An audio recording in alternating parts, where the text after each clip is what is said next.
আজ বেশ অনেকদিন পর বাড়ি থেকে বের হচ্ছে সৃজা। তার সাথে অনুর যাওয়ার কথা থাকলেও অনু কিছু কাজে আটকে গেছে, তাই সে যাবে না। তাই তার একা যেতে হবে। বেশ কয়েক মাস যাবৎ সে খেয়াল করছে তার শরীরের ওজন অতিরিক্ত কমে যাচ্ছে। শরীরের ভাঁজে ভাঁজে প্রায় ব্যথা হয়। তাছাড়া অতিরিক্ত ঘামা, মাথা ঘোরাও আছে। আজ 2 দিন ধরে আবার জ্বর। প্রথমে সৃজা ভেবেছিল শরতের জন্য চিন্তা করে করে এমনটা হয়েছে, কিন্তু তার এই অবস্থা দেখে অনুই তাকে জোর করে পাঠিয়েছে। অনু বলেছিল যাওয়ার সময় মাকে সাথে করে নিয়ে যেতে, কিন্তু সে তার মাকে জানায়নি। হসপিটালে গিয়ে ডক্টরের সাথে কিছু কথা বলার পর তিনি কয়েকটা টেস্ট বা পরীক্ষা করতে দিলেন। রিপোর্ট কাল বিকেলে নিয়ে যেতে হবে। সৃজা ক্লান্ত শরীর নিয়ে রিকশায় উঠে বসলো। হাতে একটা মিনারেল মামপানির বোতল। পানি খেয়ে ওড়না দিয়ে ঘাম মুছছে সে। এমনিতেই আজ বেশ রোদ পড়েছে, তার মাঝে আবার এমন অসুস্থতা। রিকশাওয়ালা মামা রিকশা চালিয়ে যাচ্ছেন। এর মাঝে রাস্তায় হুট করে সৃজা শরৎকে দেখতে পেল। দুজনের চোকাচোকি হতেই সৃজা প্রচণ্ড ভয় পেয়ে রিকশাওয়ালাকে বলল, মামা, হুডিটা উপরে উঠিয়ে দেবেন একটু, অনেক বেশি রোদ পড়েছে তো, এর ওপর আমি একটু অসুস্থ। রিকশাওয়ালা রিকশা চালাতে চালাতে পেছনে মাথা ঘুরিয়ে বলল, আফা, আপনি উঠায় লন, ওই যে হাত দিয়া রিকশার মাথার 2 সাইডে চাপ দিয়ে উঠাইলেই হইয়া যাব। সৃজা আমতা আমতা করে বলল, মামা, আমি স্যালাইন নিয়েছি তো, তাই পারছি না, আপনি একটু উঠিয়ে দিলে। আচ্ছা আচ্ছা, ঠিক আছে। রিকশাওয়ালা রিকশা থেকে নেমে রিকশার হুডি টান দিয়ে ওঠাতে নিলেই সেখানে হুট করে শরৎ হাজির। শরৎকে দেখে সৃজা ঘাবড়ে গেল প্রচণ্ড। সে ভয়টাই পাচ্ছিল। শরৎকে দেখে সৃজার প্রচণ্ড বিরক্ত লাগলো। লোকটা এখন আসতে হলো। মাথায় শুধু শরতের কাছ থেকে ছাড়া পাওয়ার চিন্তা। কিভাবে সে শরৎ থেকে মুক্তি পাবে? শ্রাবণ মাসে গ্রীষ্ম প্রায় শেষের দিকে, তবুও গরমের আঁচ কমছে না। সূর্যের প্রখর তেজ আর রৌদ্রদগ্ধ প্রতিটা প্রহর। সৃজা শরতের দিকে তীক্ষ্ণ দৃষ্টি ছুড়ে দিয়ে প্রশ্ন করল, কি সমস্যা? এভাবে পথ আটকে রেখেছেন কেন? রিকশার কাছ থেকে সরুন দ্রুত। শরৎ সৃজার দিকে তাকিয়ে বলল, চলো আমার সাথে। সৃজা চট করে রেগে গেল। ভয়ানক রাগা রাগলো সে। এমনিতেই প্রখর রৌদ্রময় দুপুরের পুরোটা ভার তার মাথার উপর পড়ছে। এর মধ্যে শরতের এসব। সৃজা চটে গিয়ে বলল, ফাজলামো করছেন আমার সাথে মাঝ রাস্তায়? মুক্তি চেয়েছিলেন না, দিয়ে দিয়েছি, আর কিছু দেওয়ার মতো নেই আমার। শরৎ বলল, আছে তো, মানে আমার তো তোকে লাগবে।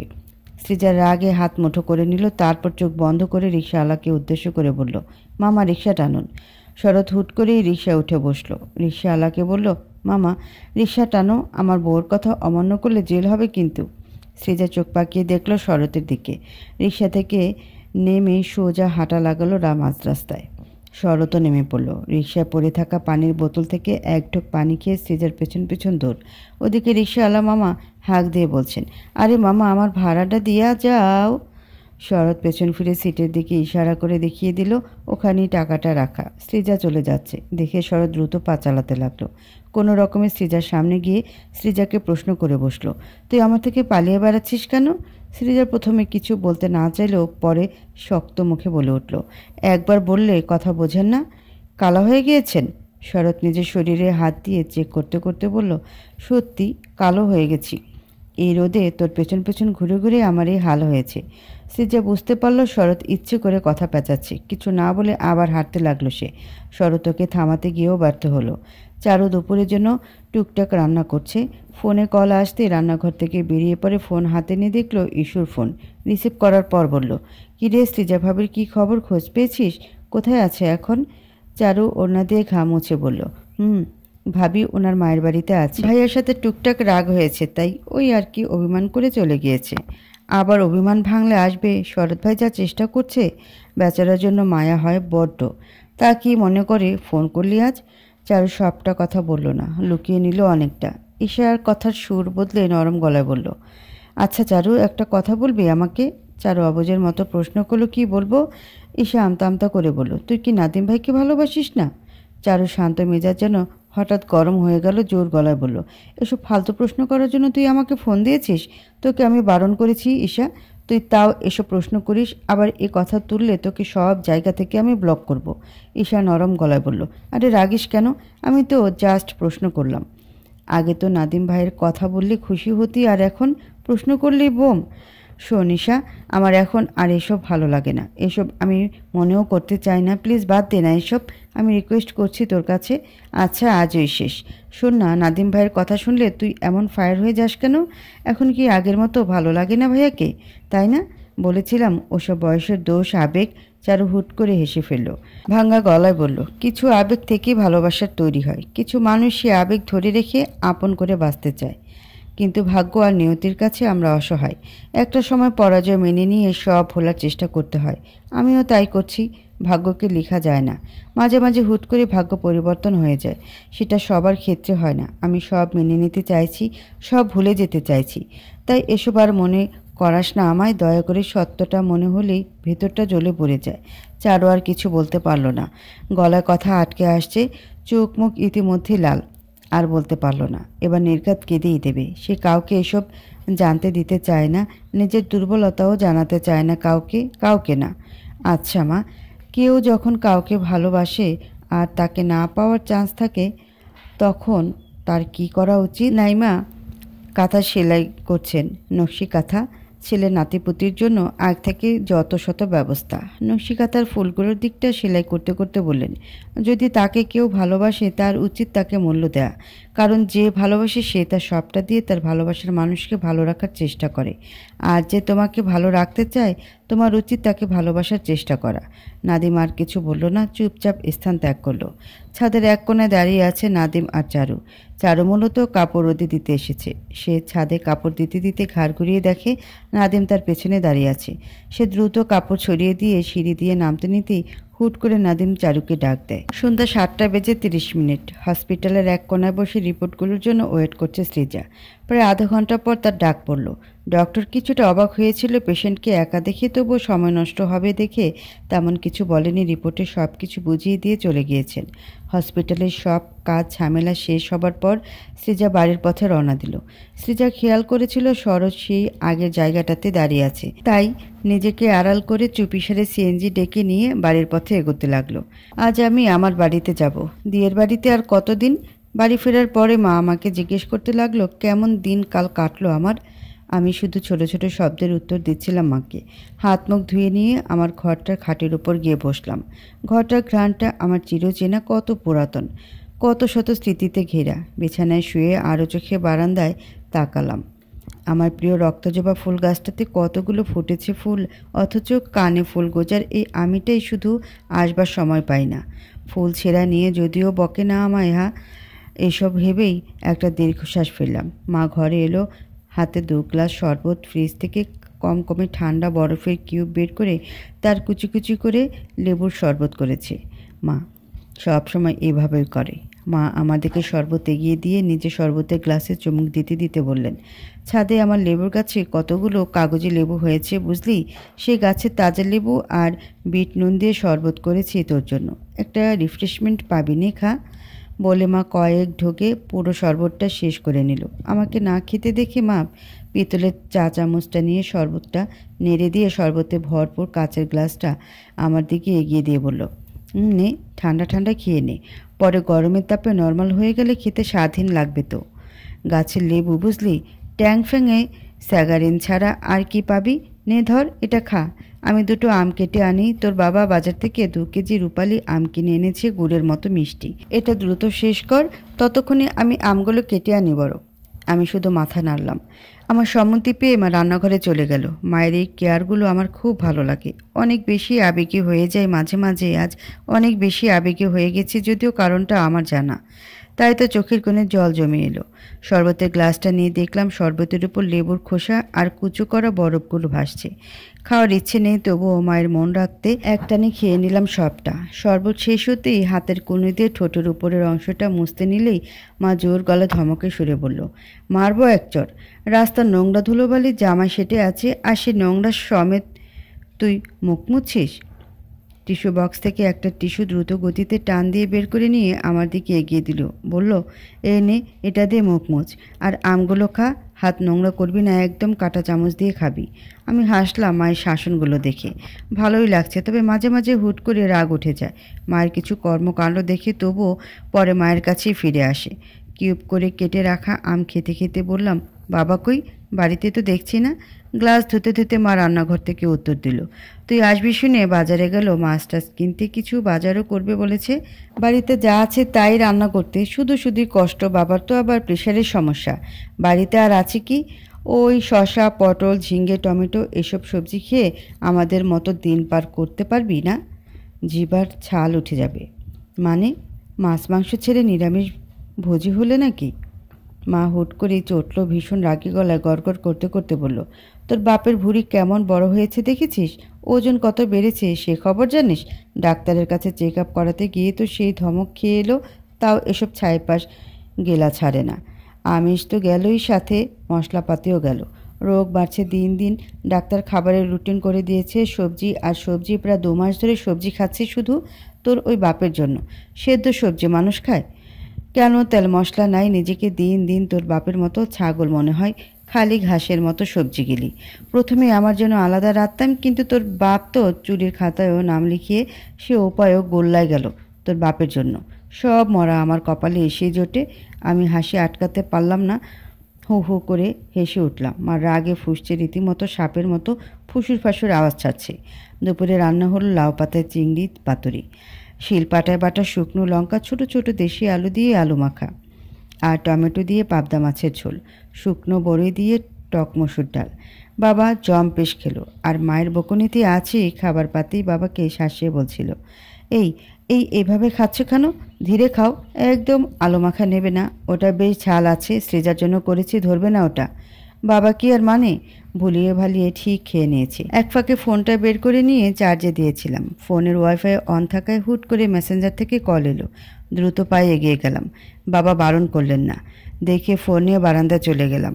সন্ধ্যার তীর সঠিক স্থানে আঘাত এনেছে। শরৎ ভাই অ্যাক্টিভ দেখে ফোন করেছে। ফোনটা কাটলাম না, বেচারা অনেক দিন পর ফোন করেছে, এইটুকু কথা বলাই যায়। ফোনটা ধরলাম। শরৎ ভাই সাথে সাথেই কথার গিরি থেকে নতুন নতুন কথা আমদানি করে আমার কাছে ছুড়ে দিতে লাগলেন। সৃজা, তুই আমাকে বোঝার চেষ্টা কর। আমার আমার কোনো কিছু ঠিক নেই। আমি সত্যি বলছি, সব ওলটপালট হয়ে যাচ্ছে। আমি আমি বুঝতে পেরেছি আমি ভুল। আমি সত্যি তোকেই চাই আর তোকেই ভালোবাসি। আমি তুই ছাড়া ঠিক নেই। প্লিজ চলে আয়, আর ভুল হবে না। সরি, আমি সত্যি সরি। মাফ কর আমায়। আমি অধম। ক্ষমা করো তো মহৎ গুণ। তুই তো মহৎ, ক্ষমা কর আমায়। একটু দয়া কর, সুযোগ দিয়ে একটা। আমি নিজেকে শুধরে নিতে চাই। প্লিজ রিজা, মাফ কর প্লিজ।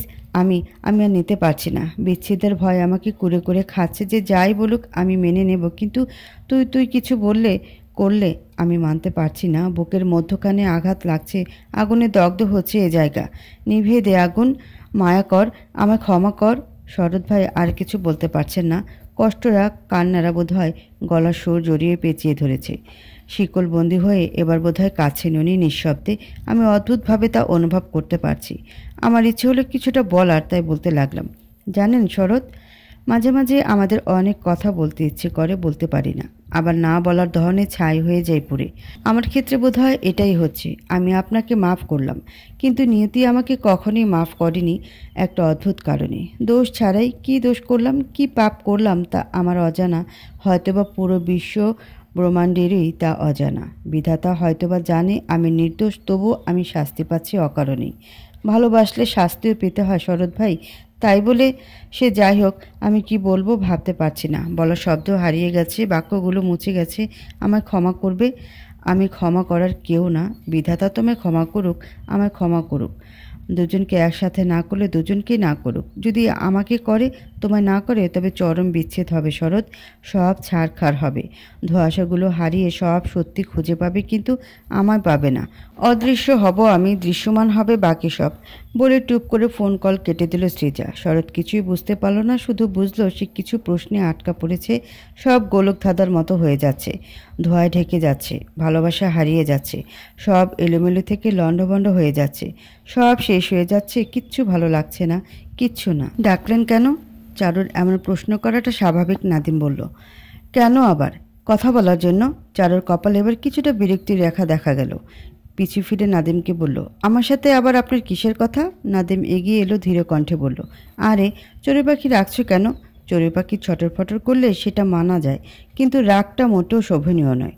চারুর রাগ এবার সপ্তম আকাশে আঙুল তুলে বলল, বাড়াবাড়ি করছেন কিন্তু। আজকের পর কালকে আপনার বিয়ে, তরতাজা বউ ফেলে বাড়ির ভাড়াটিয়ার সাথে ফাজলামো করছেন। ভালো হবে না বলে দিলাম, দূরে সরুন, বজ্জাত লোক। নাদিম 2 কদম পিছিয়ে গেল, হাত জোড়া ওপরে উঠিয়ে বলল, আচ্ছা আচ্ছা, স্যালেন্ডার করলাম। কিন্তু আমি ফাজলামো করছি না, তোমার সাথে আমার সত্যি জরুরি কিছু কথা আছে, তুমি এখন যেতে পারবে না। চারু সামনে এগিয়ে নীল রঙের কাপড়ের বালতিটা ছাদের মেঝেতে রেখে হাতের উপর হাত রেখে নাদিমের দিকে তাকিয়ে বলল, বলুন।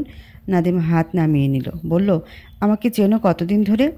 চারু ভরকে গেল, চোখের পলক দ্রুত ফেলতে লাগলো, তারপর বলল, আপনি আমাকে যতদিন ধরে চেনেন। নাদিম ছাদের উঁচু দেয়ালে ধপ করে উঠে বসল। চারুর মনে ভয় হলো, ভাবল, মানুষ এত নির্ভয় এই জায়গাটাতে বসে কি করে? যদি পড়ে টরে যায় তখন বারণ করব নাকি? এরপর তার মনে হলো, না থাক, পরে আবার কি না কি ভাববে। নাদিম বলল, মিথ্যে বলছো আমাকে? আজব, মিথ্যে বলবো কেন? আন্দাজে কথা বলবেন না, আপনি জানেন আমি মিথ্যে বলছি না, সত্য। চোখ বন্ধ করে মনে মনে ভয় আর উপরের সাহস দেখিয়ে বলল চারু। নাদিম হালকা হেসে বলল, জানি বলেই বলছি, কোথা থেকে দেখেছো চিনেছো সবটা জানা আমার। চারু মিথ্যে রাগ দেখাতে লাগলো কোনো রকমে কেটে পড়ার জন্য, কিন্তু ভেতরে তার চরম ভয়। ফালতু বকবেন না, আমি যাচ্ছি। আপনার মতো ফালতু সময় নিয়ে ঘুরি না আমি, বলে বালতিটা মেঝেতে থেকে উঠিয়ে নিয়ে চলে যাওয়ার পথ ধরতেই নাদিম পেছন থেকে জোর গলায় বলল, ভুলে গেছো সব? আমি বলবো নাকি? না, তুমি স্বীকার করবে? চারু থামল না, তা দেখে নাদিম বলতে লাগলো, নিশিকে তো চেনো, নিজের বেস্ট ফ্রেন্ডকে তো আর অস্বীকার করতে পারবে না। ওর বার্থডেতে সারপ্রাইজ দেওয়ার জন্য ছোট্ট একটা অনুষ্ঠান করেছিল ওর ভাই, আমার বেস্ট ফ্রেন্ড ইমান। ওকেও চেনার কথা, মাঝে মাঝেই আমাদের বাড়িতে আসে। আর বেস্টুর ভাইকে চিনবে না এটা মানা যায় না। ছুটির পর ইমানের কথাতেই কিন্তু নিশিকে নিয়ে তুমি ঈশাসহ আরও কয়েকজন রেস্টুরেন্টে আসো। সেখানে আমি, ইমান আর ছাদিক ছিলাম, সাথে ছিল বিথি, আমাদেরই সার্কেলের। আমি তোমাকে দেখেছিলাম, বাট কাজের ক্ষেত্রে ব্যস্ত থাকায় তেমন খেয়াল করা হয়নি। তার ওপর মুখের মাস্ক খুলছিলেই না তুমি, কেকটাও মুখে ঢুকিয়ে নিয়ে আবার মাস্ক পরে নিয়েছিলে। সেই দিনই ফার্স্ট দেখা, অ্যাম আই রাইট? চারু থমকে গেল, হৃদস্পন্দনটাই যেন থমকে যেতে চাইল, কিন্তু থামাতো যাবে না। নাদিম আবার বলল, ঈশা আমায় নিয়ে মোটামুটি ভালোই গুণগান করেছিল। নিশি বোধহয় মজা করে বলেইছিল, বেচারা আজম সিঙ্গেল, তুই চাইলে ওরে সামান্য দয়া দেখিয়ে মিঙ্গল করেই দিতে পারিস। সেদিন তুমি মুখ ভেঙচি দিয়ে কী বলেছিলে মনে আছে? বলে ফিক করে হেসে দিল। চারু নিশ্চুপ। নাদিম চারুর মতো করে বলল, যেই না চেহারা, নাম রাখছে পেয়ারা। ওইটার গার্লফ্রেন্ড হব আমি? দেখতে শালার ছাড়ুর মতো, কেমন ডেওয়া ডেওয়া চোখ। সর এখান থেকে। চারুর নিঃশ্বাস বন্ধ হয়ে আসার উপক্রম হলো। ও শুধু মনে মনে ভাবছে, এগুলো এই লোক কী করে জানলো? ঠিক 1 বছর পর আমার বার্থডেতে তুমি নিজের ডায়েরিতে লিখে আমায় উইশ করেছিলে, সেটার ফটো ও বন্ধু মহলে শেয়ার করতে ভুলোনি। চারুর লজ্জায় পুরো মুখ রক্তিম বর্ণ ধারণ করেছে। সব সিক্রেট কথাগুলো যেন খোলা বইয়ের মতো প্রকাশ হয়ে যাচ্ছে। আমাকে প্রপোজ করবার জন্য যখন সবাই ঠেলাঠেলি করতে লাগলো, তখন তুমি ভয়ে জমতে থাকতে। ভয়টা ছিল এই, যদি তোমায় রিজেক্ট করি বা মিসবিহেভ করি। আর প্রপোজ না করার আরেকটা মুখ্য কারণ ছিল রিলেশনটা তুমি লাইক করো না। নাদিম বলল, সব কথা বাদ, এখন আসল কথা যেটা, সেটা হচ্ছে আমার মনে হয় তোমার চেয়ে বেটার লাইফ পার্টনার বোধহয় আমি আর পাবো না। আর পেলেও আমি শুধুই তোমায় চাই, এবং তুমি চাইলে আমিও চাইব। আমি জানি তুমি আমার সবটা জানো, সবই জানো, কিছু বলার মতো নেই তোমায়। আমার অনুভূতিগুলোকে সম্মান করো, তাই সত্যিই আমি লাকি। আমি একটা সুযোগ চাইছি, বিয়ে করবে আমায়? একসাথে বুড়ো বুড়ি তো হতে পারবো না, কারণ খুব আগেই বুড়ো হয়ে গেছি। তুমি বুড়ি হতে হতে আমার এক ঠ্যাং কবরের তলে ঢুকে যাবে। তাও আমি চাইছি তুমি আমি দুজনে মানিয়ে নিই। স্বার্থহীনভাবে আমি তোমায় ভালোবাসি না, তুমি আমায় ভালোবাসো বলেই আমি তোমায় ভালোবাসতে চাই। তোমার মতো করে বাঁচতে পারবো না হয়তো, কিন্তু শিখিয়ে তো নিতে পারবে। নাদিম মদের আগ্রহ নিয়ে বসে রইল চারুর প্রশ্নের উত্তরের আশায়। আজ সে সবটা খোলাসা করতে চায়। তার তৃষ্ণার্ত চোখ বলে দিচ্ছে তার মনের ভাষা, মনের অব্যক্ত কথা। চোখও তো কথা বলে, গোপন কথা, মনের কথা। সকাল সকাল ফোনের ক্রিং ক্রিং আওয়াজে ঘুম ভাঙল আমার। বালিশের নিচ থেকে ফোন বের করে ঘোলাটে চোখে দেখলাম শরৎ ভাই ফোন করেছে। মোটেও অবাক হলাম না, ফোনটাও কাটলাম না, ধরলাম। ফোনটা কানের পাশে ধরেই ধম করে নরম তুলতুলে বালিশের ওপর শুয়ে পড়লাম। খুব জড়ানো কণ্ঠে জানা সত্ত্বেও প্রশ্ন করলাম, কে? ফোনের অপর পাশে থাকা বিশেষ ব্যক্তিটি অবাক হলেন কিঞ্চিত পরিমাণে, তবুও ভদ্রতার খাতিরে বোধহয় উত্তর দিলেন, আমি শরৎ। আমার সোজা প্রশ্ন, ফোন কেন করেছেন? উনি না বলতে বলতেও আমতা আমতা করে বললেন, দেখা করবি একটু? আমি কিছুটা না পুরোটাই ব্যঙ্গ করে বললাম, বাংলা একটা প্রবাদ বাক্য আছে, শুনবেন? আচ্ছা আমিই বলি, বইতে দিলে খাইতে চায়, খাইতে দিলে সইতে চায়। শরৎ গলা খাকারি দিয়ে উঠলেন। হাঁসফাঁস করছেন উনি ফোনের অপর প্রান্তে থাকা সত্ত্বেও ম্যাজিকের মতো বিষয়টা বুঝে গেলাম। এই যে লোকটা বেশ লজ্জা পেয়েছেন। ম্যাজিক ম্যানের আপডেট ভার্সন হয়ে গেলাম, তাও আবার ফিমেল। ভাবতে কেমন হাসি পাচ্ছে। শরৎ ভাই ক্ষুদ্র একটা উত্তর দিলেন। কথা আছে? আবারও প্রশ্ন করলাম। কি কথা? যেন প্রশ্ন উত্তর পর্ব চলছে। শরৎ ভাইয়ের ধৈর্য বেড়েছে বইকি, প্রমাণ পাচ্ছি খুব তার কর্মকাণ্ডের মাধ্যমে। কিন্তু আফসোস এই যে তার পরিবর্তনটা যদি আরও কিছুদিন আগে হতো মন্দ হতো না। একটা দীর্ঘ শ্বাসকে পরম যত্নে নিজের ভেতরে পড়ে নিলাম। ওকে যে বের হতে দেওয়া যাবে না, কিছুতেই না। চোখে ঠান্ডা ঠান্ডা অনুভব করলাম। নিজেকে মনে মনে প্রশ্ন করলাম, আমি কি কাঁদছি? এই না না, কাঁদা যাবে না। আরে আমি কাঁদবো কেন? আমি তো ভালো আছি, আমি খুব সুখী একটা মেয়ে। আমায় হাসতে হবে, খুব করে প্রাণ খুলে হাসতে হবে। তুই আয়, তোদের বাড়ির পশ্চিম দিকের ওই নদীর পাড়টার দিকে ঘুরতে যাবো একটু। শরৎ ভাইয়ের কথায় ভাবনার আর আনমনা প্রশ্নের রেশ কাটলো আমার। বললাম, কখন আসবো? আধা ঘন্টা পর। এখন বাজে কটা? শরৎ নিজের চামড়ার কালো রঙের হাত ঘড়ির দিকে তাকালো। ঘড়ি দুটো কাটা জানান দিচ্ছে এখন সময় 8:30। শরৎ কিছুটা সময় ব্যয় করে বলল, 8:30। আমাকে যেন অলসতা ঘিরে ধরলো। বললাম, না, আমি যেতে পারবো না এখন। বিকেলে যেতে চাইলে পারেন। শরৎ ফুস করে ছোট্ট একটা দম ফেলে জিজ্ঞেস করলো, কটার দিকে? আমি কিছুক্ষণ ভেবে বললাম, ওই বিকেল 4টার দিকে। তখন রোদটাও পড়ে যাবে আর হেঁটেও বেশ মজা পাওয়া যাবে। আচ্ছা শোন, তোর বাসন্তী রঙের শাড়িটা আছে না ও বাড়িতে? হ্যাঁ আছে তো, ওটা পরে আসিস, ভালো লাগবে। ওকে। ফোনটা এবারও আগে আমিই কাটলাম। মাঝে মাঝে ভাবতে খুব অবাক লাগে, যাকে আমি একটা সময় হৃদয় দিয়ে চাইতাম সে এখন আমার মন প্রাণ দিয়ে চায়। আমি লোকটার মন পাবার জন্য শাড়ি পরে তৈরি হয়ে থাকতাম, নিষ্ঠুর লোকটা ফিরেও তাকাতো না, মন ভাঙত প্রতিক্ষণ প্রতি প্রহরে। আজ সে আমার নিজ থেকে বলে তার কাছে পরিপাটি হয়ে যেতে কত চাহিদা তার। তারও মন ভাঙবে, আমার চেয়ে গুরুতরভাবেই ভাঙবে। লোকটা সে ব্যথায় উন্মাদ না হয় সে চিন্তায় এখন প্রহর কাটে আমার। উন্মাদ হবার মতো কি ভালোবাসে আমায়? যদি তা হয় আমি যে চরম শান্তি পাব। যদিও তা দেখার মতো সৌভাগ্য কিংবা দুর্ভাগ্য আমার হবে না, তবুও আমি খুশি হব। বিধাতাও যখন মুখ ফিরায় তখন কি আর করার থাকে? তবুও যা সে করে ভালোর জন্যই করে। তার করা আমার ভালো যদি আমার চোখে বেদনার অশ্রু আনে, আমি তাও মেনে নেব হাসি মুখে। মেনে নিচ্ছি তো। বিকেল 3:30। যদিও সময়টা আনুমানিক বলা 29 বা 28 বোধহয় বাজে। 2 থেকে 1 মিনিটেরই ব্যাপার। ওটা বাঙালিদের কাছে তেমন কিছু না, নিতান্তই সাধারণ বিষয়। আমি তো শরৎ ভাইয়ের কথা মতো শাড়ি টাড়ি পরে একদম রেডি। মজাইটা পরে শু দুটো পরছি আপাতত। ফোনটা ব্যাগে আছে কিনা চেক করে নিলাম। হ্যাঁ, সব ঠিকঠাক। এবার দরজাটা মিলে বাইরে বের হলাম। লিফটের সামনে যাবার আগে মাকে কিছুটা আওয়াজ করে বললাম, ও মা, দরজাটা দিয়ে দাও, খুলে রেখো না। মা দরজা লাগাবার জন্য এগোতেই আমি লিফটের বাটনে ক্লিক করলাম। সৃজা চলে যেতে সৃজার বাবা তার স্ত্রীকে প্রশ্ন করলেন, ওই কই গেল? সৃজার মা ভ্রকুচকে নিয়ে বললেন, এমন ঢং করছো যেন কিছুই জানো না। তোমার মেয়ে অমন না বলে সে যোগ্য যে কার সাথে দেখা করতে যেতে পারে তা বোঝার জ্ঞানও তোমার হয়নি। বলি, এত বছর ধরে সংসার করো কোন গুণে? পরক্ষণে কিছুটা ইমোশনাল হয়ে বললেন, আজ আমার মেয়েটা নিজের বরের সাথে একটু সুখ দুঃখের আলাপ করবে, তাও তা লুকিয়ে লুকিয়ে করতে হচ্ছে, শুধু তোমার জন্যে। সৃজার মায়ের অমন রাগ দেখে তিনি বললেন, এমা, আমি আবার কি করলাম? সৃজার মা বললেন, কি করনি বলো তো? দুটোকে জুদা করার নাটকটা কি আমি এঁটেছিলাম? হ্যাঁ? সৃজার বাবা অপরাধীর মতো মুখ করে বললেন, যা করেছি তা তো ভালোর জন্যই করেছি, তাই না? ওই দুটোই তো বেশি তিরিং বিরিং করছিল, তাই তাই বলে মিথ্যে ডিভোর্সের কাগজপত্র বানিয়ে তুমি হুমকি দিবে দুটোকে? কি ভেবেছ তোমার হুমকিতে কাজ হয়ে যাবে আর দুটো হে হে করে দাঁত কিলিয়ে হাসতে হাসতে এক হয়ে যাবে? ভারতীয় বাংলা সিনেমা পেয়েছো নাকি? অমন ঢং করছো কেন? তুমি আমার কথা সাড়া দাওনি? সৃজার মা সাথে সাথে জ্বলন্ত কয়লার মতো করে জল করতে লাগলেন। ফুঁসি উঠে বললেন, কি তুমি বলতে চাইছো আমি দুটো সংসার ভাঙতে চেয়েছি? তোমার মতো আমার মাথায়ও ব্যামো আছে। তোমার কথার ধারাতেই বুঝতে পেরেছি আমি। ধপ করে উনি ফ্লোরে বসে পড়লেন। কপাল চাপড়ে কাঁদতে কাঁদতে বলতে লাগলেন, ও বাবা গো, এসে দেখে যাও গো, এ আমার কি হলো গো? তুমি তো আবে না। হায় হায়, নিজের পায়ে নিজেই কুড়াল মারলাম। এ কি করলাম গো? কেন এই ব্যাটার সাথে প্রেম করে বিয়ে করতে গেলাম গো? এবার আমার কি হবে গো? বাবা গো, সেদিন তোমার কথা শুনলে আমার আজ এই দিন দেখতে হতো না গো। হ্যাঁ, সৃজার মা কাঁদছেন ঠিকই, কিন্তু মজার বিষয় তার চোখ থেকে পানি পড়ছে না। সৃজার বাবা ধীর পায়ে সোফার দিকে এগিয়ে গেলেন। সোফার এক কোণে অবহেলা পড়ে থাকা ফতুয়াটা দ্রুত গায়ে দিয়ে আস্তে আস্তে দরজা খুলে ঘর থেকে বেরিয়ে পড়লেন। এই মহিলার সাথে প্রায় ৩৫ বছর সংসার, ওনার ৫ বছর চুটিয়ে প্রেম, অতপর পালিয়ে বিয়ে। যদিও পরিবার থেকে মেনে নিয়েছে, কিন্তু সৃজার মাকে তিনি কখনোই জোর গলায় কিছু বলেননি। যত রাগ সব সৃজার মাই তার কাছে দেখিয়েছেন। আর এই যে এখন কাছে, সেটা ওনার অতি ভালোবাসার ফল।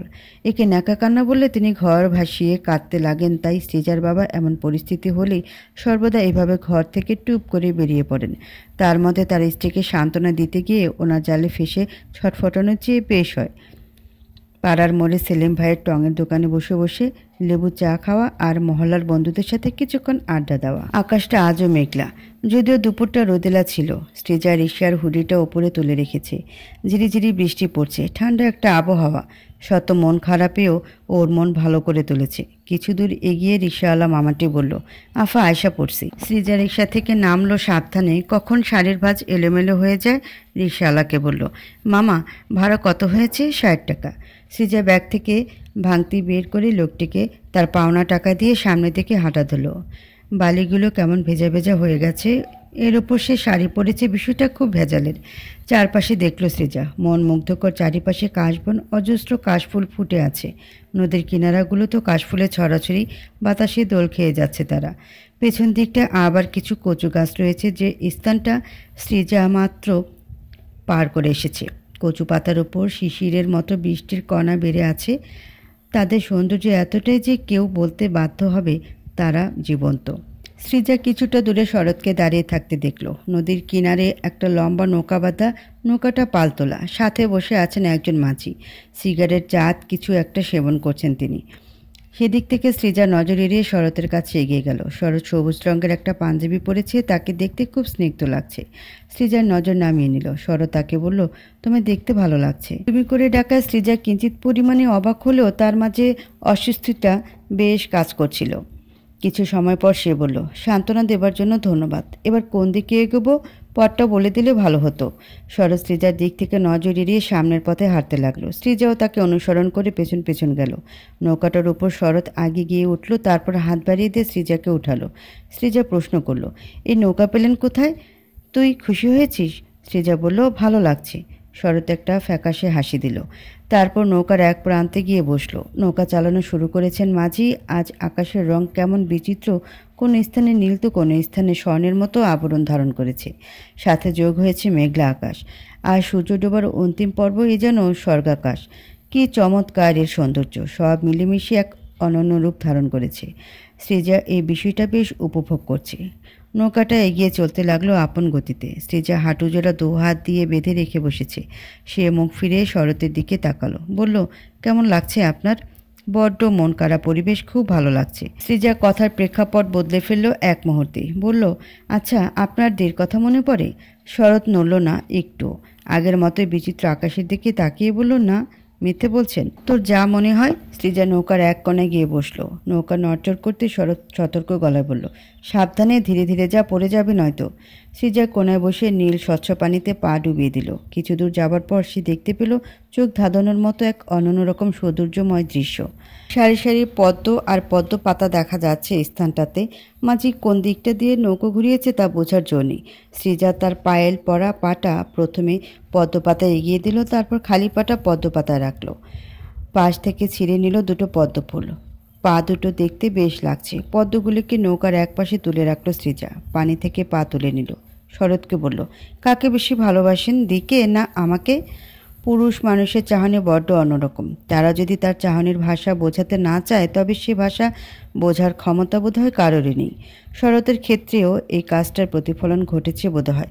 শরৎ বলল, অনুকে নিয়ে আমি কিছু বর্ণনা করতে পারবো না, আর না তোকে নিয়ে।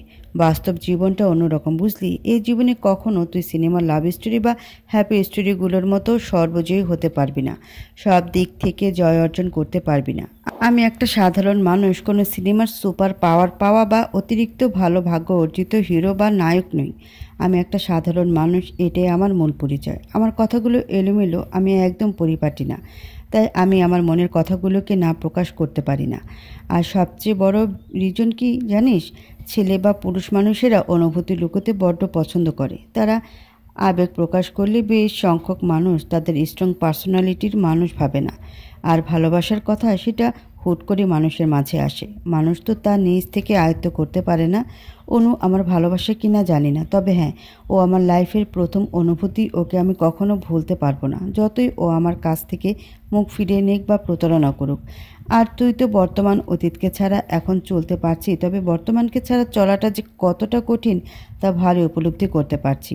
সৃজা শরতের পানে শীতল এক চাহনি নিক্ষেপ করলো, বলল, যদি বলি দি প্রতারক নয়, যদি বলি সবটা ভুলের মূল কারণটাই আমি কালপ্রিট, যার অবহেলার অনুভূতিদের আঘাতপ্রাপ্ত না করার জন্য দি নিজের ভালোবাসাকে বিসর্জন দিয়েছে, মৃত্যু সমতুল্য যন্ত্রণায় কাতরিয়েছে, তবে টু শব্দটিও করেনি। ক্ষমা করতে পারবেন আমার মতো কালপ্রিটকে? দি তো নির্দোষ। সে নির্দোষ মানুষটাকে কিনা দোষী করলাম আমরা? আমিও না, সবটা জেনেই। আমরা মানুষের একটা ভুল সব সময় করি। মুদ্রার প্রথম পিঠের চিত্রটাই দেখি, উল্টো পিঠের চিত্রের কথা তো চিন্তাও করি না। একটা ভঙ্গুর মানুষকে আরও চুরমার করে দিলাম আমরা। আমি মূল দোষ, আমার সব দোষ। কেন নিজেকে গুটিয়ে রাখতে পারলাম না দির কাছ থেকে? যদি আমি এমনটা করতাম তাহলে এত গোজামিল হতো না, নাইবা সব অসম্পূর্ণ হতো। শরৎ চমকালো, যতটা চমকালে অবাকে শীর্ষ পর্যায়ে পৌঁছানো যায় ঠিক ততটাই। অনুকে সে ভুল বুঝে এসেছে এতদিন, আর অনু সে কিনা নির্দোষ, সকলের আড়ালে যন্ত্রণাগুলোকে ধামাচাপা দিয়ে রেখেছে। শরৎ বলল, কিন্তু তুই এসব কি করে জানলি? সৃজা চোখ জোড়া বন্ধ করলো, একটা লম্বা শ্বাস ত্যাগ করে নিজের ভেতরকার সব কষ্টগুলোকে ঝেড়ে ফেলতে চাইল। কিন্তু কষ্টটা বোধহয় একটু বেশি শক্তিধারী। তারা হার মানতে চাইল না, জেদের কারণে থেকেই গেল। সৃজা আনমনে অজানা এক সত্তাকে প্রশ্ন করলো, আচ্ছা পৃথিবী এমন কেন? ভালোবাসাগুলো এমন কেন? অনুভূতিগুলো এমন অদ্ভুত, আর নাম না জানাই বা কী কারণে? কেন এত রহস্য এ ধরায়? কিছু রহস্য উন্মোচিত হলেও কিছু অপ্রকাশ্যতা নিয়ে থেকে যায় এই পৃথিবীতে। বাস্তবতা এত জটিল হয় কেন? কেন এ ধারার নিয়ম নীতি এত অদ্ভুত? এই কি কিন্তু কেনগুলোর উত্তরই বা কারা দেবে? এই রহস্যই বা কী করে উন্মোচন হবে? সৃজা বলল, দির ফোনের কল রেকর্ড থেকে। ও মিহাদ ভাইকে সবটাই খুব আগে জানিয়েছে। মিহাদ ভাইও সবটা জেনেই দিকে আপন করে নিয়েছে। কিন্তু দি, সে কি আদৌ তার ভালোবাসাকে ভুলতে পেরেছে? শরৎ স্তব্ধ হয়ে রইল, কিছু বলার মতো নেই তার। চাহনিগুলো নির্বিকার। সৃজা বলল, জানেন শরৎ ভাই, প্রেম, ভালোবাসা, অনুভূতি, এরা সব যেন একটা দৌড় প্রতিযোগিতার মতো।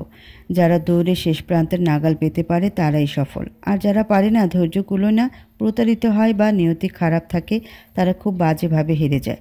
কেউ কেউ প্রতারণা করে ভালোবাসাও পায়, কেউ কেউ হেরে গিয়ে সব কিছু থেকে পিছিয়ে যায়, একদম হেরে যায়, সব হারিয়ে ফতুর হয়ে যায়। বলে একটা ফিকে হাসি দিল সৃজা, যে হাসিটাই মৃত। এ হাসি যেন আক্ষেপ, অভিমান, যন্ত্রণা মেনে নেওয়ার কষ্টের একটা ছোট্ট মাধ্যম। তারপর বলল, আমাদের কিছু মানুষের জীবন গল্পটা গোলক ধাঁধার মতো। যে ভালোবাসে সে পায় না, আর যে চায় না সে পায়, আবার যে পায় না সে চায়। একদম অদ্ভুত রকমের সব। কী যে ভয়ানক সুন্দর তা প্রকাশ করার মতো না। এই ভয়াবহতায় কেড়ে নেয় জলজন্ত মানুষগুলো সব কিছু, নিঃস্ব করে ছাড়ে মানুষগুলোকে। সৃজা বাড়ি ফিরল রাত করে। শরতের সাথে আজ বেশ ভালো মুহূর্ত কাটিয়েছে সে, এমনটা কোনো সময় কাটেনি।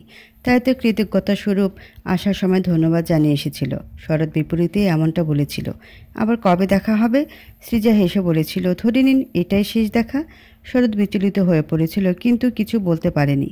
তা দেখে সৃজা উত্তর দিয়েছিল, সময় থাকতে মূল্যবান জিনিসকে চিনতে শিখুন, নিজের করে রাখতে শিখুন, নয়তো তারা অদূরে হারিয়ে যাবে হাসি মুখে। কথাটা বলে সে বাড়ির সামনে নেমে পড়ে, আর রিক্সা চলতে থাকে নিজ গতিতে আবারও জানাশোনা এক গন্তব্যস্থলে। শরৎ অবাক পানে চেয়েছিল শুধু। সৃজা শুধু দীর্ঘশ্বাস ফেলেছিল শরতের নিশ্চুপতায়। পৃথিবী বিচিত্র, বিচিত্র পৃথিবীর সকল সৃষ্টি। সে সৃষ্টির মধ্যে সেরা হচ্ছে মানুষ। মানুষই বিচিত্র, নানা রকমের, নানা বরণের। মানুষ চেনা বোধ হয় সবচেয়ে কঠিন, কঠিন মানুষ বোঝা। শরৎ লোকটাও তাই, কেমন যেন শক্ত, একটু বললে ভুল হবে, বরং অনেকটাই কঠিন। কখনো তার অনুভূতি বুঝে উঠতে পারেনি সৃজা। না কান্না দেখেছে, না প্রাণখোলা হাসি। আজীব। বাড়ি ফিরতেই সর্বপ্রথম মায়ের দিকে ভালো করে লক্ষ্য করল সৃজা। তিনি যেন অগ্নিমূর্তি রূপ ধারণ করেছেন। সৃজার ঘরের এক কোণে আলমারির সামনে দাঁড়িয়ে আছেন তিনি, হাতে কিছু পেপারস। মায়ের অবস্থান খেয়াল করার পর বিষয়টা কঠিন লাগলো না সৃজার। বুঝতে পারলো মুহূর্তেই খাটে হেলান দিয়ে বসে দেয়ালের দিকে এগিয়ে গিয়ে ফ্যানের স্পিডটা বাড়িয়ে দিয়ে আবারও ধপাস করে শুয়ে পড়ল বিছানায়। কিছু সময় বাদে বলল, বুঝলে মা, যা গরম পড়েছে ঘরে থাকাই মুশকিল। আমার মতে দিদিদের মতো তুমিও প্রতিটা বেডরুমে একটা করে এসি ফিট করে দাও, তখন সবার শান্তি আর শান্তি, কী যে আরাম। সৃজা তার মাকে নিশ্চুপ দেখে এবার বাজে কথা বাদ দিয়ে বলল, ভালো হয়েছে বুঝলে, ব্যাপারটা তুমি আগে আগে জেনে গেলে নিজ থেকেই। আমি কি ভেবেছিলাম জানো? আচ্ছা আমিই বলি, তোমার রিয়েকশন দিতে হবে না। আমি ভেবেছিলাম আমি ফিরেই তোমাকে সব জানাবো, সময় পাইনি বুঝলে। বিষয়টা এত দ্রুত ঘটে গেল, কি আর করতাম। যাকে বাকিটা বলার অবস্থায় ছিল না সৃজা। তার আগে তার মা বাগালে চর দিয়ে বসলেন। ব্যাপারটা আগ থেকে আন্দাজ করতে পেরেছিল সৃজা। ভেজা চোখে মাকে জড়িয়ে ধরে আদুরে গলা বলল, কালই তো চলে যাব, আজ মারছো? ভালো তো, খুব সুন্দর, উত্তম একেবারে। আমিও জার্মানি গিয়ে দেখব। বাংলাদেশে বসে কি করে মারো আমাকে, বলে মুখ ফুরিয়ে নিল সৃজা। সৃজার মা রাগী গলা বললেন, বের হও আমার বাড়ি থেকে। মা বাবাকে না জেনে একেবারে জার্মানিতে চলে যাচ্ছেন। তিনি খুব বড় হয়ে গিয়েছেন, এতটাই বড় হয়ে গিয়েছেন যে নিজে নিজে পাসপোর্ট ভিসা সব গুছিয়ে নিচ্ছেন। বাবা মায়ের সিদ্ধান্ত জানার প্রয়োজনটিও নেই তাদের। ভালো তো, খুব ভালো। আমার ধারে কাছেও ঘেসবি না, এই আমি বলে দিলাম। কথাগুলো বলে উনি চলে যেতে নিলে সৃজা পথ আটকে দিয়ে বলল, আরে মা, একটা কাজে যেতে হবে, আমার ইমার্জেন্সি আছে, বোঝো একটু প্লিজ। আর গেলে তো একটা ছোটোখাটো ট্যুরও হয়ে যাবে। সৃজার মা কিছু বললেন না, শব্দ করে হেঁটে চলে গেলেন তিনি। যাওয়ার সময় বললেন, খেতে চলুন মহাশয়া। খাবার টেবিলে সৃজার মা সালিশ বসালেন। বিচারক তার স্বামী, কিন্তু ফলাফল শূন্য। উল্টো সৃজার বাবা সৃজাকে জার্মানিতে যাবার আগে বিভিন্ন টিপস দিতে লাগলেন। কিভাবে কি করবে, কি কি কেনাকাটা করবে, কিভাবে চলাফেরা করবে, কদিন পর পর ফোন করতে ইত্যাদি। বললেন, আসার সময় ওখান থেকে কিছু ইউনিক শোপিস নিয়ে আসবি বুঝলি। পারলে ওখানকার খাবার দাবার নিয়ে আসিস, আমার জন্য নিশ্চয়ই ভালোই হবে। আর ঘ্যানঘ্যানানি থেকে মুক্তির জন্য কানে তুলোর বদলে যদি কোনো বিকল্প আধুনিক জিনিস বের হয় অবশ্যই 2 জোড়া আনবি। এ তুলো কাজের না কোনো। বাপরে, কান্দটিকে 28 বছরে যা করেছে না, কি আর বলবো। জলজন্তে একটা FM রেডিও পালছি বুঝলি। শালার প্রেমটা যে কোন দুঃখে করতে গিয়েছিলাম বলি কপালে হাত দিয়ে আফসোস করতে লাগলেন উনি। সৃজার মা তো রেগে বোম। রেগে চোখ দুটো বড় বড় করে বললেন, কি? আমি FM রেডিও 28 বছর ধরে সহ্য করছো? আজই চলে যাব বাপের বাড়ি, থাকবো না আমি, চলেই যাব। থাকো বাপ মেয়েতে। দুষ্টু মিষ্টি ঝগড়ার মধ্য দিয়ে শেষ হলো খাওয়া দাওয়ার পর্ব। সকাল 8:30। রিদা, স্বামী, আঁচল, নূপুর, সৃজা, সৃজার মা, বাবা, রিদা আর স্বামীর ফ্যামিলি মেম্বার সহ অনু এসেছে এয়ারপোর্টে তাদের এগিয়ে দিতে। সৃজা মূলত রিদা আর স্বামীর সাথে যাবে। স্বামী আর রিদা হোটেল হয়ে যাবে সেখানে, এমনটাই জানিয়েছে সৃজা তার মা বাবাকে। সৃজার মা বাবা তেমন কিছু বলেননি মেয়েকে। তারা চায় তার মেয়ের ইচ্ছে পূরণ হোক। যদি কিছু দূরত্ব তার মেয়ের মুখে হাসি ফোটায় তাহলে তো মঞ্জুর। সৃজার মা নানান আচার খাবার রান্না করে দিয়েছে সৃজাকে, সাথে গরম কাপড় চোপড়। তার মতে সেখানে 12 মাসে ঠান্ডা থাকে, তাই গরম কাপড় নিতেই হবে। কিছু শুকনো খাবারও দিয়ে দিয়েছেন তিনি, ফোনে টাকা লোড করেও দিয়েছেন। সৃজার বাবা তাকে কিছু টাকা দিলেও সেখানে হাত খরচের জন্য, যদিও সৃজার কাছে পর্যাপ্ত টাকা আছে তবুও। অনু তাকে বিভিন্ন বিষয় বুঝিয়ে দিচ্ছে, সেখানে কিভাবে চলতে হবে, কার সাথে কী রকম বিহেভ করতে হবে, কি কি থেকে দূরে থাকতে হবে ইত্যাদি। সেও বোনের জন্য নানান জিনিসপত্র তৈরি করে এনেছে। নিজের হাতের কাজ করা একটা রুমাল আর গলার মাফলার তৈরি করে এনেছে সে, যার নিচে সুতো বোনা বনু, উপরে 2টো মেয়ের ছবি তৈরি করা, আরও কত কি। অবশেষে 10টা বাজলো। বিদায়ের সময় সৃজার মা বেশি কাঁদলেন। অনু তাকে সামলাতে লাগলো। নির্দয় পাষাণের মতো সবাইকে কাঁদে সৃজার প্লেনে চলল, সাথে স্বামী আর রিদা। সৃজা কাছে স্বচ্ছ জানালা ভেদ করে ক্রমেই ছোট হতে থাকা এলাকা, এরপর শহর, শহরের পর বিভাগ, এরপর দেশটাকে দেখতে লাগলো। কিছু সময় বাদে তার চোখে দৃশ্যমান হলো মেঘ আর মেঘ, সাদা রাশি রাশি মেঘ। এ যেন মেঘের রাজ্য। চারকোণে একটা বড় ঘর, সাদা সাদা টাইলস, সাদা পর্দা দিয়ে ঢাকা চারিপাশ, অন্ধকারাচ্ছন্ন পুরো ঘর। টেবিলের এক পাশের একটা চেয়ারে বসে আছেন একজন মাঝবয়সী লোক, পাশের চেয়ারে শরৎ। টেবিলে আছে নানান ফাইল, বইপত্র, কলম, মার্কার, আরও নানান জিনিস। পেছনের দিকটা বড় একটা বুক সেলফে বই আর বই, কিছু কিছু আজগুবি জিনিস, যা নাম না জানা আরও অনেক কিছু। লোকটা একটা ফাইলে কলম দিয়ে কিছু লিখছিল। লেখা বন্ধ করে শরৎকে জিজ্ঞেস করলো, আপনার স্ত্রীর নাম কি যেন ছিল? শরৎ মাথা নিচু করেছিল। সে অবস্থায় চুপচাপ উত্তর দিল, সৃজা। সৃজা। সে কি সত্যিই আপনাকে ছেড়ে চলে গিয়েছিল? কেন? শরৎ হুট করে রেগে গেল, প্রচণ্ড রূপে রাগল। রক্ত গরম চাহনি নিক্ষেপ করলো সাইকিয়াট্রিস্ট নামক লোকটির ওপর। এক টানে ফেলে দিল টেবিলে থাকা সব বই। চিৎকার করে বলল, ও আমাকে ছেড়ে যায়নি। কতবার বলবো, কতজনকে বলবো, কতবার বলবো? আমার সাথে আছে, ও আমার সাথে আছে, আমার সাথে সব সময় কথা বলে। একটু আগেও ও এসেছিল, আপনি দেখেননি? ডক্টর, আপনি ওপর ডিগ্রি নিয়েছেন, ফালতু কোথাকার। ডক্টরটি তার চোখে চশমা ঠিক করে শরতের বাহু চেপে ধরলেন, ওকে থামাবার জন্য। ভুলবশত আনমনে বলে উঠলেন, আহারে বেচারা বউ পাগল, বউর জন্য সব শেষে মানসিক রোগ। মেয়েগুলো কি আজকালকার স্বামী? কিছু বলতে পারলেন না তিনি। বুক সেলফের কাছে গিয়ে পড়েছেন আচমকা ধাক্কায়। চোখ থেকে 3 পাওয়ারের চশমাটা পড়ে গেল। ঘোলা ঘোলা দেখতে লাগলেন সব। ডক্টর দেখাবি না মানে? জীবনকে কি তুই এতটাই তুচ্ছ ভাবিস শ্রীজা? শ্রীজা কিছু না বলে মুখ ফিরিয়ে নিয়ে গায়ের চাদরটি একটু টেনে বেলকনির দিকে হাঁটা ধরল। নিচু গ্রিল 2 হাত দিয়ে ধরে খোলা আকাশ দেখতে লাগলো। হৃদয়ের কিছুটা রাগ লাগলো শ্রীজার এমন নিজের প্রতি অনীহা দেখে। সে বেলকনির দিকে এগিয়ে গিয়ে শ্রীজার সামনে দাঁড়ালো। মাথা ঠান্ডা করে শ্রীজাকে বুঝ দিতে লাগলো। অনু আপু, আঙ্কেল, আন্টি, চারু, নূপুর, আঁচল, আমরা সবাই তোকে কতটা ভালোবাসি তুই কি আদৌ জানিস? নাকি জানা সত্ত্বের তোর কাছে আমাদের ভালোবাসার কোনো মূল্যহীন? নিজের ক্ষতি করে এতগুলো মানুষের মনে আঘাত করতে পারবি তুই? বল, পারবি? জীবন হেলাফেলা করার মতো কোনো জিনিস না। তোর বুঝতে হবে ব্যাপারটা। আমি সব ব্যবস্থা করেছি, তুই আজই আমাদের সাথে হসপিটালে যাবি। নিচে তোর স্বামী ভাইয়া গাড়ি নিয়ে অপেক্ষা করছে, তুই চল আমার সাথে। শ্রীজা হাত ছাড়িয়ে নিল, আবার মুখ ফিরিয়ে নিল, ভাঙা গলায় বলল, যা ইচ্ছে কর তুই, শুধু টাকা পয়সা নষ্ট। কজন ভালো হতে পেরেছে? এসব রোগ হলে 100%-এর 90%ই কোনো ফলাফল পায় না, পরিণাম মৃত্যু। কি দরকার এসব করে? এটা নিয়ে মুড অফ করে বসে থাকলে যতটা সময় হাতে আছে সেটা উপভোগ করতে পারবো না। কই ভাবলাম এখানে এসে একটু শান্তিতে থাকবো, মা বাবা কিছু জানবে না, আর জেনে গেলেও প্যারা দিতে পারবে না। আমি তো দেখছি কোনো শান্তি নেই আমার, উল্টো তুই প্যারা দিচ্ছিস। এমন করলে আমি এখানে থাকবোই না, বলে দিলাম। তোরটা অতটাও গুরুতর না। আর টাকা চিন্তা করছিস তুই? মানুষের থেকে টাকা বেশি বড় না। আল্লাহ আমাদের যা দিয়েছে আলহামদুলিল্লাহ, তা দিয়ে খুব চালিয়ে নিয়ে বসে থাকতে পারবো। রোগটা একদম ফার্স্ট স্টেজে শ্রীজা, তোর নিয়তি দেখ। এই সময়টাতে এত দ্রুত তুই জানতে পেরেছিস, আর ডক্টর যতটুকু সময় বলেছে তাতে তোর ট্রিটমেন্ট করে রোগকে আলবিদা বলে বসে থাকা যাবে। চল এখনই। শ্রীজা বলল, কিছুই হবে না, শুধু সান্ত্বনা দিয়ে লাভ নেই। হৃদার রাগ লাগলো। মেয়েটা বুঝতেই চাইছে না, সে সত্যিই বলছে ও শ্রীজাকে সান্ত্বনা দিচ্ছে। আজব কথাবার্তা। তুই যদি আমার কথা না শুনিস তাহলে আমি সত্যিই ভাববো তুই আমার কেউ না। খালামণি যদি অসুস্থ থাকে তাহলে পুষ্কুকে কে দেখে রাখবে বলতো? আমি কি একা পারবো? তোর ভাই অফিসে ঘুরে বেড়ায়, তার মধ্যে তুই এত প্যারা দিচ্ছিস। আমি নিজেই একটা অসুস্থ মানুষ, আর তোকে নিয়ে টানছি, তাও তুই শুনছিস না। শ্রীজা অবাক হলো, ভীষণ অবাক। মনে একটা অজানা আনন্দের আশঙ্কা বয়ে যাচ্ছে। শ্রীজা সব ভুলে প্রশ্ন করলো, কি সব বলছিস পুষ্কু? মানে তুই? ভেবেছিলাম তো তোদের সারপ্রাইজ দিব, আগে তোর ট্রিটমেন্ট করানো শুরু করি, তা না হলে অসুস্থ হয়ে পড়বি। কিন্তু দেখ কী করছিস তুই। তোর কারো কথা ভাবতে হবে না, ওর কাঁথা সেলাইয়ের জন্য হলেও তোর যেতে হবে, চল। কিন্তু যদি ফলাফল ভালো না হয়, হৃদয় আশ্বাস দিয়ে বলল, কেন হবে না? কলকাতার অভিনেত্রী আনন্দ্রিলা শর্মাকে চিনিস তুই? সে এতদিন যদি মরণব্যাধির সাথে বসবাস করে শেষে ট্রিটমেন্ট নিয়ে ভালো হয়ে উঠতে পারে, তুই কেন পারবি না?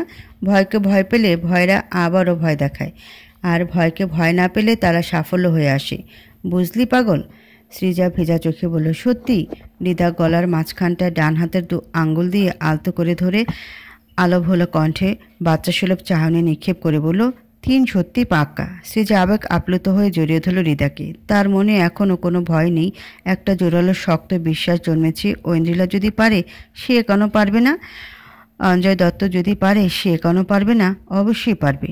আনন্দ, বিশ্বাস, ভালোবাসা, শ্রদ্ধা, উৎসাহ, আশা, আশ্বাস সব মিলে একাকার হয়ে নেত্রপল্লব পেরিয়ে গড়িয়ে পড়তে লাগলো আনন্দ অশ্রু। দিন পেরিয়ে যায়, তারপর সময় আসে রাতের পর একটা দিন কাটে, এরপর সপ্তাহ, মাসগুলো কাটে চোখের পলকে। এমন করে কেটে যায় বছরগুলো। কতগুলো বছর, কতটা সময়, কতটা দীর্ঘতা সময়ের, কি নিয়ম সময়ের! একটা সুন্দরতম মেনে নেওয়া বা না নেওয়ার মতো নিয়ম। আবার সেই এয়ারপোর্ট, আবার অনুভূতি, তবে সব নতুন। রয়েছে অনেক আশা, খুব খুব বিশ্বাস, অনেকগুলো ভালোবাসা, ভালোবাসাদের দেখার প্রয়াস, প্রচণ্ড নার্ভাসনেস, কিছু কিছু ভয়, যদি তাকে ছাড়া তার ভালোবাসা অন্য কারো হয়। যদিও সে আগে চাইতো এমনটা, কিন্তু এখন তা চায় না। সব ভুলে আবার সবটা শুরু করতে চায় নতুনভাবে। খুব তো হলো জীবন নিয়ে, শাস্তি নিয়ে খেলা খেলি, আর কত? এটা তো জীবন, সে তো সমাজের অংশ। দরকার কি এত বিচ্ছেদের? বিচ্ছেদ কখনোই সুখ বয়ে আনে না। যারা বলে বিচ্ছেদ সুখের, তারাও বিচ্ছেদ ভয় পায়। ওপরে কেউ কেউ খুব বেশি জ্ঞান দেয়, তবে বাস্তবে সবার সামনে তার নিজের বলার শক্তি, জ্ঞানের কোঠা শূন্য। সব ভুলে নতুন করে সাজালে তার সৌন্দর্যতা আরও বাড়ে। কেউ পারফেক্ট না, হয়তোবা কেউ কেউ নিজের ভালোবাসা প্রকাশ করতে ব্যর্থ, কিন্তু তাদের দূরে ঠেলে না দিয়ে তার মনের কথা মন দিয়ে বুঝে নিতে হয়। সব কথা কি মুখে বলা যায়? কিছু কথা বলে চোখ, কিছু কথা বলে মন। বোঝার ক্ষমতাটা শুধু অর্জন করতে হয়। এক হাতে তালি বাজে না, তেমনই একার অনুভূতিতে বিচ্ছেদ হয় না। আর না হয় ভালোবাসা, নিশ্চুপ অনুভূতিদের বোঝা উচিত। কিছু আশা পূরণ না হওয়াই ভালো। যা আছে তাদের ভালোবাসে শ্রেয়। যারা আছে তাদের নিয়ে ভালো থাকার চেষ্টা করলেও ভালো থাকা যায়, তা না হলে তা লোভের ঘরে গিয়ে পড়ে। যারা চেষ্টা করে তাদের ফিরিয়ে দেওয়াটাও নিজের ব্যর্থতা, এক প্রকার বেনামি দোষ। শক্ত হয়ে প্লেনের গদিটাতে বসে আছি, পাশে রিদা, পেছনের সিটে সামি ভাই আর রিশা। রিশা হচ্ছে রিদা আর সামি ভাইয়ের মেয়ে। গুলুমুলু হয়েছে বেশ, মাশাল্লাহ তো বলতেই হয়। খরগোশের মতো দাঁতগুলো দিয়ে কামড়াতেও শিখেছে সে, আবার আধো আধো শব্দে পাকা পাকা কথা। সে তো তার বাবাকে এখনও ছাড় দিচ্ছে না। যে স্থানে অন্যান্য বাচ্চারা প্লেনে চড়ে নাজেহাল অবস্থা করে বসে, সেখানে মহাশয়া দিব্যি আনন্দে বাবার সাথে দীর্ঘ কৌতূহলী আলাপন চালিয়ে যাচ্ছে। কি অদ্ভুত ভেবে হাসল সৃজা।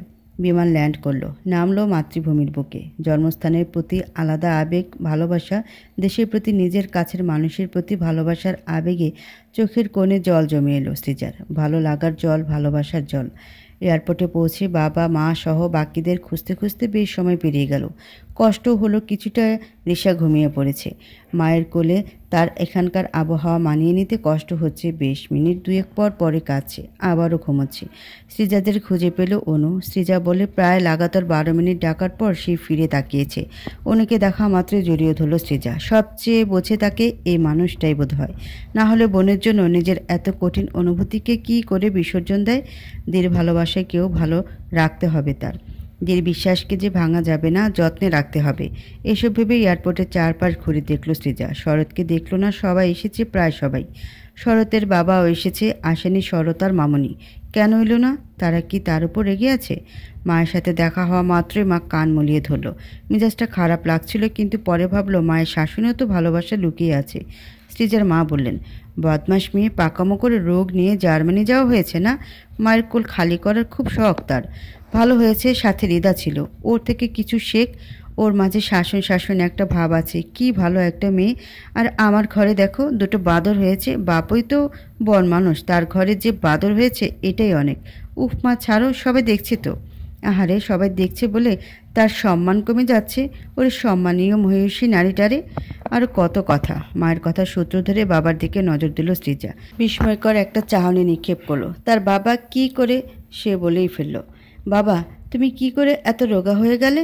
আমি ভাবতেই পারছি না। সৃজার মা কিছুটা ভাব নিয়ে বললেন, হে আমার কপাল সব, এই পেটুক লোকটাকে আমিই তো লাইনে আনলাম। সৃজার বাবার কেন যেন কিছুটা অপমান বোধ হলো। কিঞ্চিত অভিমানে তিনি মুখ ঘুরিয়ে নিলেন। বাবা মায়ের সাথে বেশ কিছুক্ষণ আলাপ আলোচনার পর সৃজা নূপুর আঁচলকে দেখল। রিসাকে নিয়ে মাতামাতি করতে তারা রিদাকে নানানভাবে লজ্জা দিয়ে যাচ্ছে। এক পর্যায়ে নূপুর বলল, তুই এক বাচ্চার মা হয়ে গেলি রিদা, আর আমাদের দেখ, আমরা এখনও। রিদা বলল, হয়েছে, খুব হয়েছে। আর কত মিথ্যে বলবি তুই? নিজের স্কুলের প্রিন্সিপালের ছোট ছেলের সাথে যে লাগাতার 2 বছর ধরে লাইন মারছিস, তা খুব ভালো করে জানা আছে আমার। আর আচল, তুই বা কত স্বার্থপরে লুকিয়ে চুরিয়ে এঙ্গেজমেন্টটাও সেরে নিলি, মানে বলার প্রয়োজনও বোধ করলি না।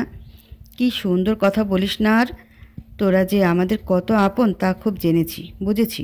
আঁচল বোঝানোর জন্য বলল। আরে যে এবার ভয়ঙ্কর রাগা রাখলো। বলল, কি আরে, আসলি কেন দেখা করতে? কোনো প্রয়োজন তো ছিল না তোর। কি দরকার ছিল আমাদের মতো তুচ্ছদের সাথে দেখা করার? কে হই আমরা? কেউ না। যাচ্ছে তা কর, সর এখান থেকে।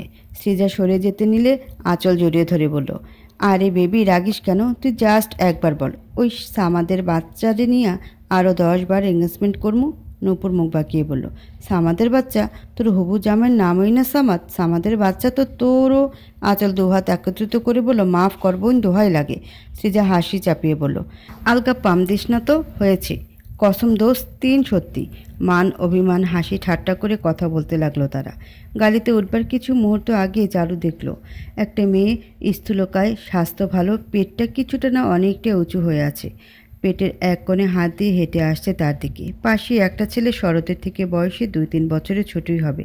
মেয়েটাকে দেখে চেনা চেনা লাগলো। পাশের ছেলেটাকে দেখে বিস্মিত হলো সৃজা। ছেলেটা নাদিম আর পাশের জন চারু।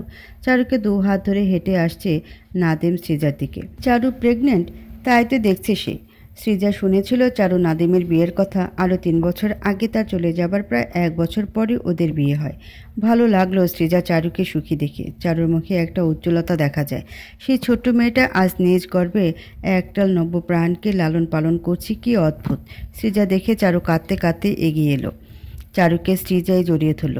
থামতে বলল বারে বার। চারু হিচকি তুলছে তো তুলছে, থামার কোনো নাম নেই। এক পর্যায়ে নাদিম তাকে বকতে লাগলো, মানে হচ্ছে এত বেশি কাদাটাও এখন চারু আর তার বাচ্চার জন্য হার্মফুল। সে কি জানে না? চারুকে সৃজা নানান কথা বলতে লাগলো। চারু গাড়িতে বসে কত শত কথা বললো। নাদিম তো তাকে আসতেই দিচ্ছিল না। 8 মাস চলছে বাবুর, সময় প্রায় শেষের দিকেই। এই সময় জার্নি করাটা অনেকটা ভয়াবহ। তবুও চারু জেদ ধরল সে আসবেই, তাই নাদিম নিয়ে এলো। খুব সাবধানে বলে হাসতে লাগলো। চারু বলল, নাদিম এখন তাকে নিয়ে প্রচণ্ড ভয়ে থাকে, অথচ চারু তার কোনো ভয় লাগে না। পুরুষ মানুষ এত ভীতু হলে চলে? সৃজা এক পর্যায়ে জিজ্ঞেস করেই বসলো, তোর ওই হিটলার ভাইয়ের কি খবর রে? আমাকে দেখতেও এলো না। চারু মুখটা পানসুটে করে নিল, বলল, এভাবে বলো না, তুমি যাওয়ার পর যা কাণ্ড ঘটালো তারপরও এভাবে বলতে পারবে? সৃজা অবাক হলো, বিস্ময় নিয়ে প্রশ্ন করলো, কী কাণ্ড ঘটিয়েছে আবার? চারু বলতে লাগলো, তুমি যাবার পর সে কি কাণ্ড করছিল?